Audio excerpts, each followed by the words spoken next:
À la une de l'actualité, l'esplanade du palais présidentiel, l'extension du réseau d'eau potable de Yopougon, la station de reprise d'eau de Mossou, des chantiers visités par le Premier ministre ivoirien.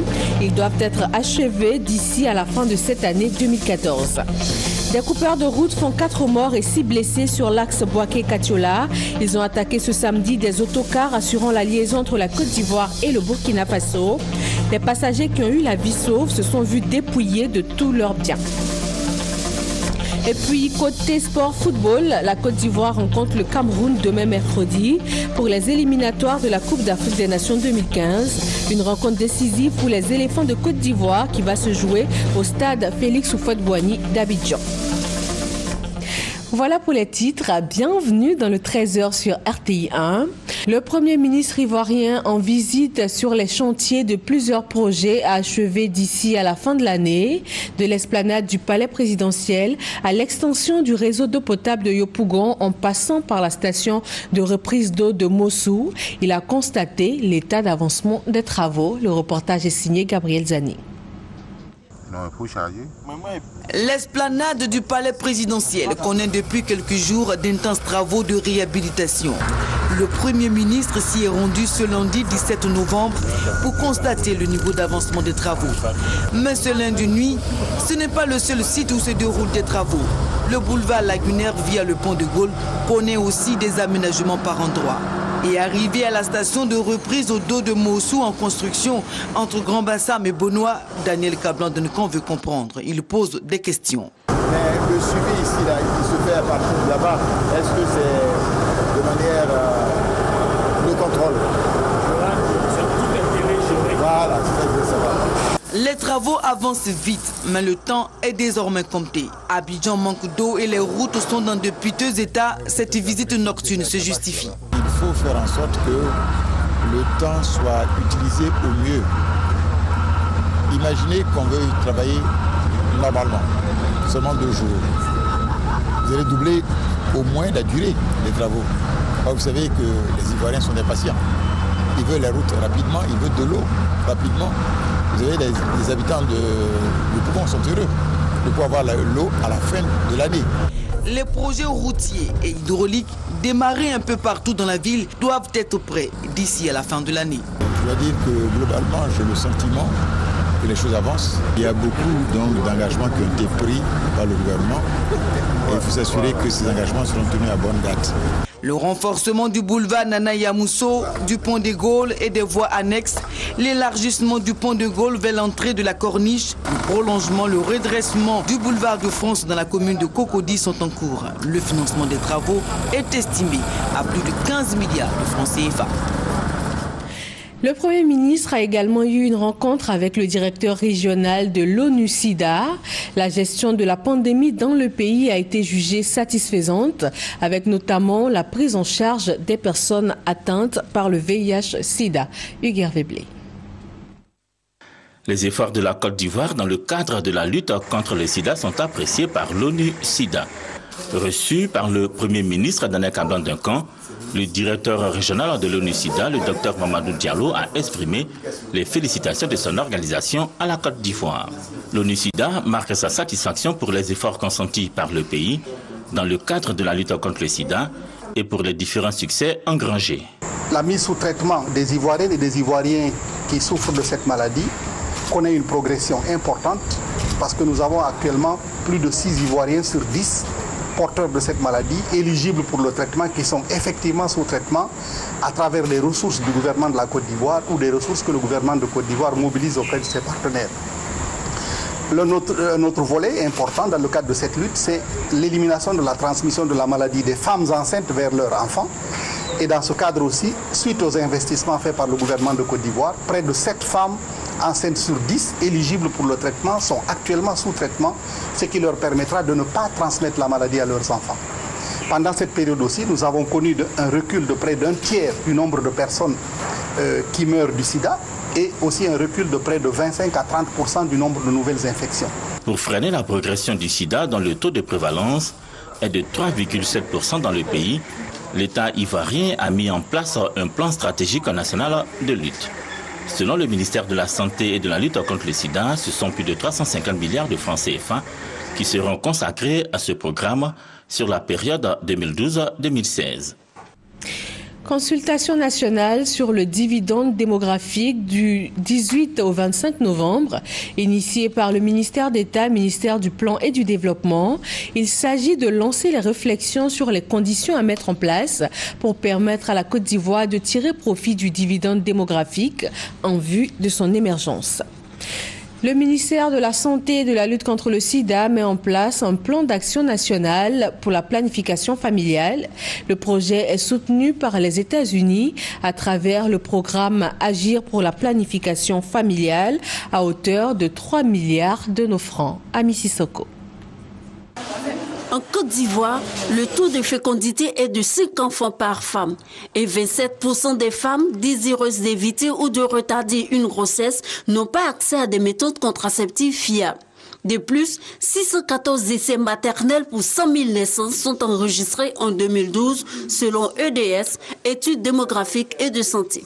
Pour pallier cette situation, le ministère en charge de la santé en collaboration avec le gouvernement des États-Unis initie un plan d'action. La meilleure façon de pouvoir lutter contre cette mortalité maternelle, c'est d'abord de sensibiliser les populations, de mettre à leur disposition des outils. Et ces outils passent obligatoirement par la mise à disposition de contraceptifs.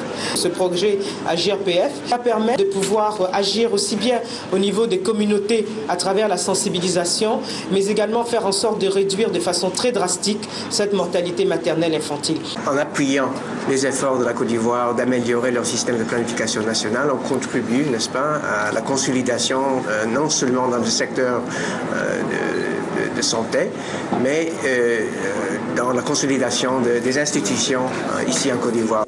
Le projet Agir pour la planification familiale vient soutenir le plan d'action national budgétisé de la planification familiale en vue d'accroître l'usage et l'accès des femmes aux services de planification. Nous allons apporter un soutien au gouvernement à travers un renforcement des capacités au niveau des centres de santé, au niveau de l'implication des communautés dans la sensibilisation. Le gouvernement des États-Unis a apporté une aide de 6 millions de dollars, soit près de 3 milliards de francs CFA pour la mise en œuvre de ce plan. Le plan national de la planification familiale a pour objectif de parvenir à une prévalence contraceptive de 36% en 2020. Les populations de Korogo, dans le nord de la Côte d'Ivoire, informées et sensibilisées sur la fistule obstétricale. Appelée maladie de la honte, la fistule n'est pas incurable.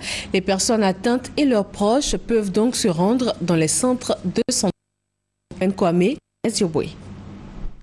sont le plus souvent rejetées par leur mari ou par leur communauté. Elles, ce sont les femmes porteuses de fistules, une maladie qui se manifeste par une incontinence d'urine ou de sel, d'où le nom de la maladie de la honte. Aujourd'hui, la fistule est un vieux souvenir pour des ex-porteuses de la maladie. Le jour de mon accouchement, le travail a commencé pendant 3 jours. Et pendant les 3 jours, je ne suis pas là à l'hôpital. Après, bon, j'ai vu que l'eau coulait. Et je suis devenue paralysée dans ces 3 jours. Je ne peux plus me tenir sur les pieds. Donc on allait à l'hôpital. Donc après la césarienne, l'enfant n'est pas resté. On entendait à la radio et à la télé qu'il y a un monsieur qui soigne ça. J'étais parmi les premiers à soigner, à opérer par M. Boulé. Donc il m'a fait la chirurgie. Je suis guérie. Cela est possible grâce aux séances de sensibilisation menées dans plusieurs régions du pays. Dans la région de Korogo, grâce à l'ONG Yeti, les populations de Dikodougou, Napié et Sinematiali ont été informées sur la maladie. L'excision, les mariages et grossesses précoces, l'accouchement difficile et sans assistance médicale sont entre autres les facteurs qui peuvent favoriser la survenue des fistules. Les autorités administratives, politiques ont invité les populations à prendre soin de leur sexualité et à bannir les comportements rétrogrades et à fréquenter également les centres de santé pour un meilleur suivi. Restons dans le domaine sanitaire avec la 7e édition de la Journée mondiale de lutte contre le paludisme. Elle s'est tenue à Fresco dans le sud-ouest de la Côte d'Ivoire. Initialement célébrée tous les 25 avril, en Côte d'Ivoire, elle a été décalée cette année. La sensibilisation des populations et le rappel des efforts fournis par le pays pour l'éradication de la maladie ont été les points forts de cette célébration. Thérèse Dioboué. Unis, nous vaincrons le paludisme. C'est le thème de la 7e édition de la Journée mondiale de lutte contre le paludisme. Une maladie qui a aujourd'hui un taux de mortalité d'environ 80% en Afrique. En Côte d'Ivoire, c'est la ville de Fresco, région du Boclé, qui a abrité la cérémonie officielle. Les grandes victimes sont surtout les enfants, les femmes enceintes et les personnes âgées. L'UNICEF et l'OMS sont des organismes qui accompagnent l'État de Côte d'Ivoire dans la lutte contre cette pandémie. Leurs représentants ont souligné leur engagement à appuyer les efforts des autorités ivoiriennes pour l'éradication de cette maladie. Cette journée mondiale de lutte contre le paludisme est l'occasion pour tous les partenaires de souligner la nécessité de poursuivre les investissements et de maintenir l'engagement politique en faveur de la lutte anti-paludisme. Le professeur Boyapo a représenté le ministre de la Santé et de la lutte contre le sida à cette cérémonie. Le poids du paludisme est très important dans notre vie de tous les jours. Quand on va dans nos hôpitaux, nos centres de santé, tous ceux qui viennent en consultation, sur 100, il y a au moins 42 qui sont atteints par le paludisme. Selon le représentant du ministère de la Santé, le paludisme peut être éliminé en Côte d'Ivoire, à condition que l'environnement soit assaini et que les populations se protègent contre le moustique. La Fédération des organisations républicaines pour la cohésion et l'émergence 2015 offre des vaccins contre la méningite. Elle entend ainsi œuvrer au mieux-être des populations du quartier Nimbo de Boaké, bénéficiaires de cette campagne de vaccination. Kwadio Kwame. C'est déjà la période de l'harmattan dans le centre du pays. Une période où la méningite fait de nombreuses victimes. Pour contribuer à la prévention contre cette maladie, la Fédération des organisations républicaines pour la cohésion et l'émergence 2015, ou Force 2015, a organisé une séance de vaccination au profit de 500 habitants du quartier Nimbo de Boaké. À cela s'ajoute un don de matériel pour lutter efficacement contre la fièvre hémorragique à virus Ebola. C'était au cours de l'investiture du bureau de l'association des jeunes de Nimbo, AJN. Dans le cadre de l'atteinte de l'émergence à l'horizon 2020, nous avons besoin d'une jeunesse ivoirienne organisée, qui soit à la tâche pour la République. L'important, c'est d'avoir une population en bonne santé, qui soit capable de s'investir et d'investir dans ce développement-là. C'est pour cela que nous avons offert ces doses de vaccins. Le nouveau président de l'association des jeunes de Nimbo, Dagba Chapuzé-Franck, s'est réjoui de cette action sociale de la Force 2015. Outre le président de l'AJN, les élus et cadres de Boaké, dont l'ancien maire et secrétaire général adjoint du RDR, Fanny Ibrahima, ont salué l'action de la Force 2015 et invité les jeunes de Nimbo à s'inscrire résolument dans la politique de développement de la Côte d'Ivoire pour une nation prospère et pour le bonheur de tous. Un projet de loi d'orientation du transport intérieur adopté hier lundi par l'Assemblée nationale. Le texte concerne le transport routier, ferroviaire et fluvial. Il prend également en compte les usagers, les acteurs publics, parapublics et privés qui interviennent dans le secteur du transport intérieur de marchandises ou de personnes. Le reportage de Moussa Koulibaly est commenté par Léon Pro. La Côte d'Ivoire en marche vers l'assainissement de son secteur du transport routier, ferroviaire et fluvial avec ce projet de loi adopté ce lundi par la Commission des affaires économiques et financières de l'Assemblée nationale. Ce texte prévoit désormais des investissements publics dans le secteur. Il donne des orientations sur le contrat de transport, la sécurité et les meilleures conditions de travail un ensemble d'innovations pour adapter le cadre d'exercice du transport aux normes sous-régionales. La loi nous permet de nous adapter aux différentes dispositions réglementaires au niveau de l'UEMOA, de la CEDEAO et des organisations internationales. On ne pourra plus être transporteur parce qu'on a des moyens ou on a de l'argent ou on a autre chose. Ce qui fera que plus personne ne pourra s'imposer et imposer sa loi. Un État fort, c'est un État qui protège les pauvres. Un État fort, c'est un État qui assure la sécurité des biens et des personnes. La loi autorise aujourd'hui aussi la création d'une autorité de régulation du transport intérieur. Les missions de cette autorité chargée de réguler le transport intérieur sont mentionnées au chapitre 3 du projet de loi présenté par le ministre des Transports. Gaoussou Touré a tenu pendant 5 heures d'horloge les députés en haleine, expliquant la finalité de son projet, entre autres la fin de la concurrence déloyale, le renforcement du parc automobile, l'amélioration des conditions de travail, le tout au profit des usagers et acteurs du transport. Ce 18 novembre marque la journée africaine de la statistique. L'Institut national de la statistique a saisi l'occasion pour procéder à la réouverture officielle de son centre de documentation. Mahamadou Traoré et Sylvie Touré.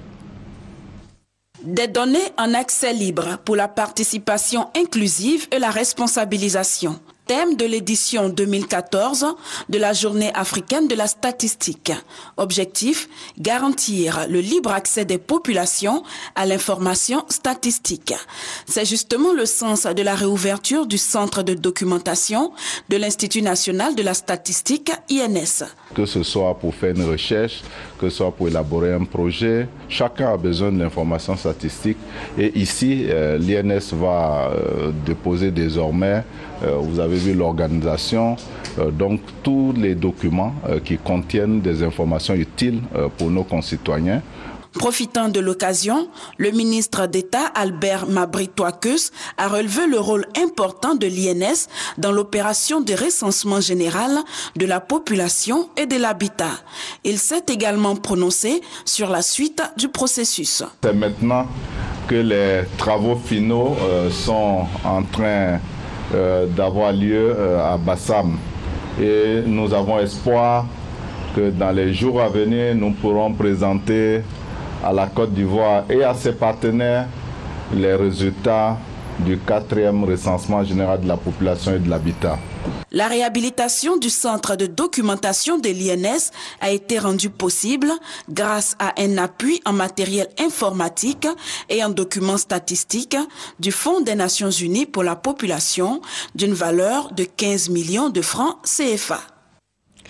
Le Centre ivoirien de recherche économique et sociale restitue les résultats de travaux lancés en 2013.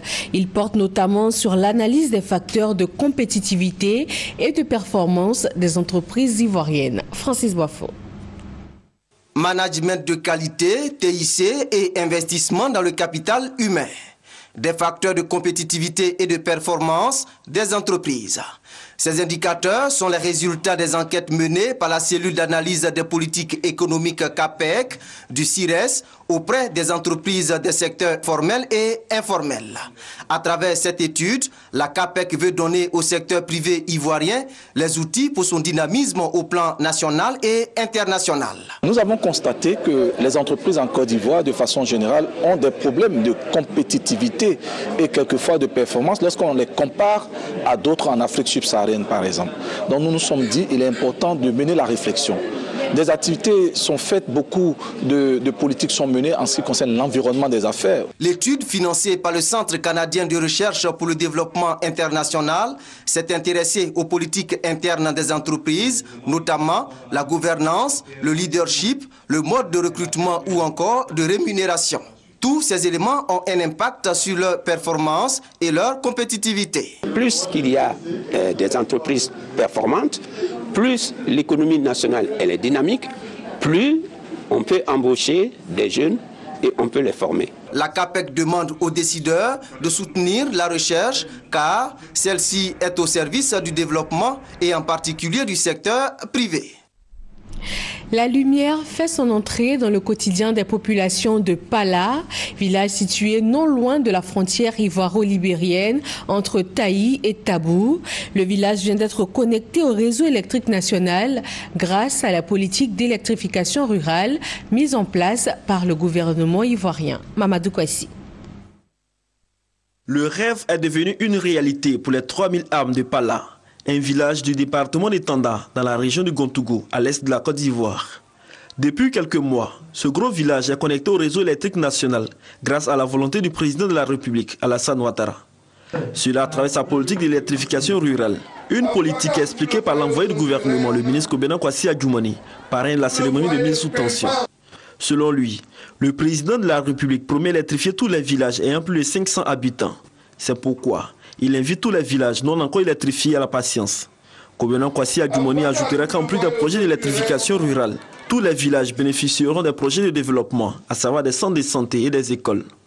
Il précise qu'avec le soutien du Conseil régional du Gontougou, tous les villages seront dotés en hydraulique villageoise améliorée et de reprofilage de routes. Des promesses saluées par les populations qui ont séance tenante et mis des doléances portant sur la construction de nouvelles salles de classe et de logements de maîtres et de sages-femmes. Des promesses qui trouveront des solutions dans les semaines à venir, selon le président du Conseil régional du Gontougou, Ignace Kossonou. Il promet l'achèvement des travaux du barrage pour permettre aux jeunes de s'adonner à la pisciculture et à des cultures maraîchères. Le monde juridique ivoirien se dote d'une nouvelle publication. Il s'agit de la revue ivoirienne des sciences juridiques et politiques. Le lancement officiel de la revue a eu lieu à l'université Alassane Ouattara de Bouaké. Kader Sogodogo. Bouaké accueille une personnalité de marque, le professeur Francis Romain Vangavodier, président du Conseil constitutionnel. L'hôte du jour se rend à l'université Alassane Ouattara pour prendre part au lancement officiel de la revue ivoirienne des sciences juridiques et politiques.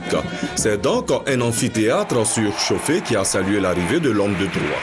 Au pupitre, plusieurs intervenants vont relever la qualité et le prestige du président du Conseil constitutionnel, à la suite desquels une conférence avec pour thème le rôle du Conseil constitutionnel ivoirien se tient.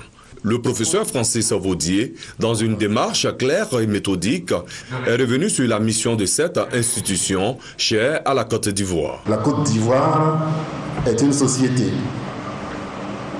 mais elle est un État. Et un État est un ensemble d'éléments de fait. Ces éléments de fait doivent être organisés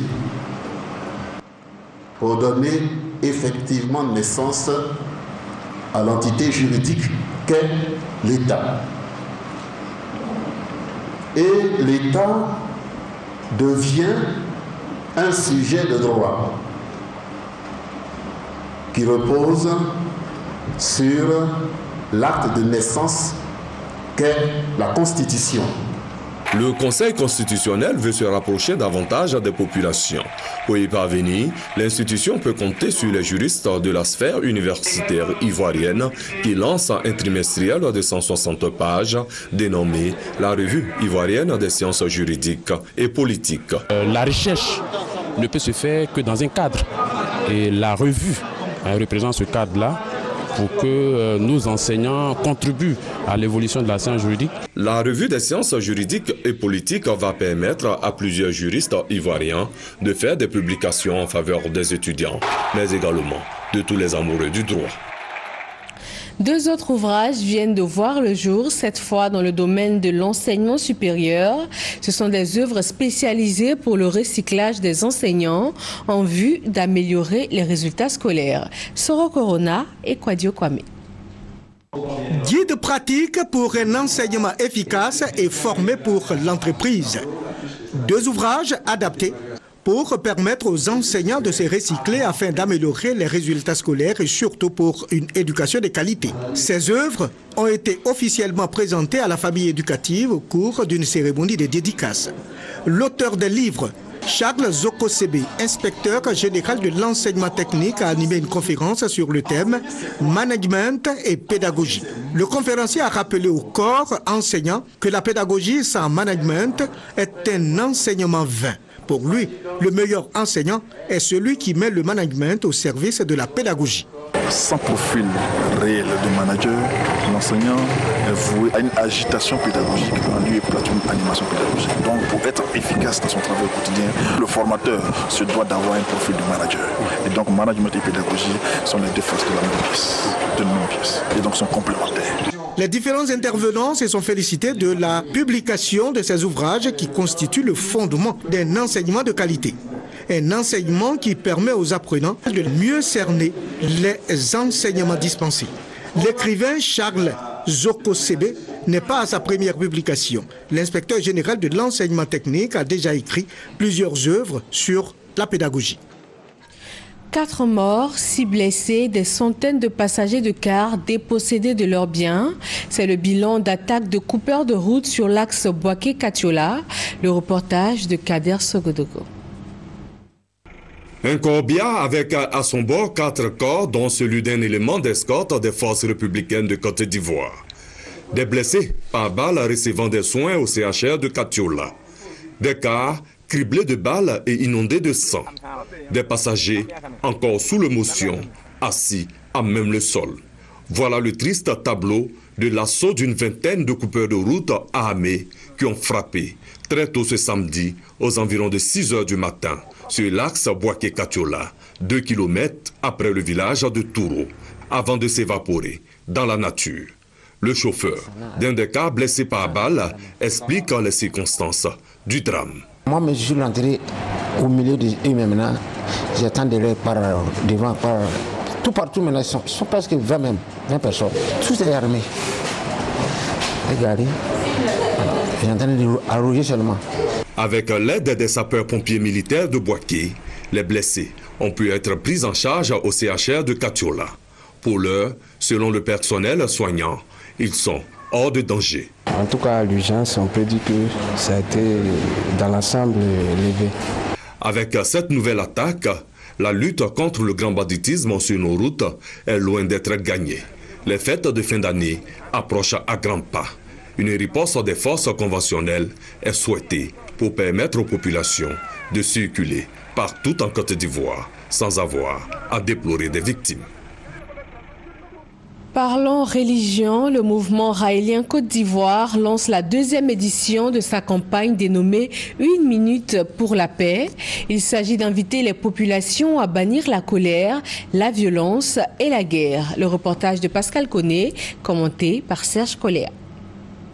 La paix est un thème de plus en plus utilisé par les leaders politiques, les religieux et la société civile. Après les événements traversés par la Côte d'Ivoire ces 10 dernières années, la recherche de la paix, véritable gage du rétablissement de la cohésion sociale, est une quête permanente pour les Raéliens de Côte d'Ivoire. Ce mouvement initie une campagne pour la paix. Une minute de méditation pour la paix. L'objectif de cette campagne, c'est d'amener toutes les populations vivant en Côte d'Ivoire à se réunir, à donner 1 minute de leur temps chaque jour pour la paix.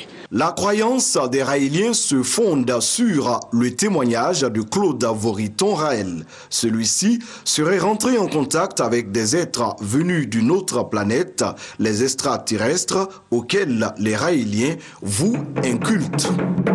Et puis en sport football pour terminer, c'est la course vers les dernières places pour les phases finales de la Coupe d'Afrique des Nations 2015. Une rencontre décisive pour la Côte d'Ivoire demain mercredi. Les éléphants vont affronter le Cameroun ici à Abidjan. Et pour l'organisation de la CAN 2017, l'Algérie, l'Égypte, le Gabon et le Ghana sont les 4 derniers pays en lice. Et voilà pour ce 13h. Merci d'être resté avec nous. D'autres informations sur les www.rti.ci.